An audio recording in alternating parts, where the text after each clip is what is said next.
মহাগুরু কোন না ওই যে বুদ্ধ, সারিপুত্র, মোদগলায়ন, মহাকচ্ছপ, আনন্দ, এইগুলি যে গুরু, এগুলি যে জ্ঞানী হরা মহাজ্ঞানী আর্যগণ যে পথে করেছে গমন, নবী আছে সম্যক দর্শন, সেই পথ লক্ষ্য করে আসরিবে ধৈর্য ধরে সার্থক করো তুমি এই জীবন।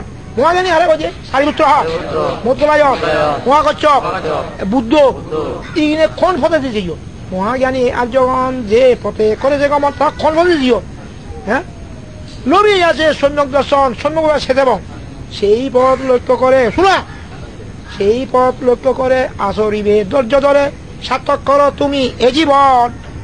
এখান থেকে দিব পথ না, সে মহাজ্ঞানী নয়, হাজিতে বুদ্ধ হয়েছু, সারিপুত্র, মধুর, এগুলো যে মহাজ্ঞানী। তার ত্যাগ করছেন, কি ত্যাগ করছেন? খাম ত্যাগ করছেন, রূপ ত্যাগ করছেন, বেদনা ত্যাগ করছেন, সুখ, এগুলো ভার জন্য ত্যাগ করি। মুই যদি এটাও লগা থিদু তাক বলে মই রঙাবলে বলো হল মন বুঝা মরা রঙাবলে দেখা যাবে থাক বুঝা। এরা তো দুটো রঙাবলে রাখা জঙ্গা বুঝা। তাহলে আমি খন গুরু কথা ধরিব, বুদ্ধ কথা, বুদ্ধের উপদেশ, বুদ্ধের শিক্ষা, বুদ্ধের জ্ঞান, বুদ্ধ আমি ট্রেনিং দিব।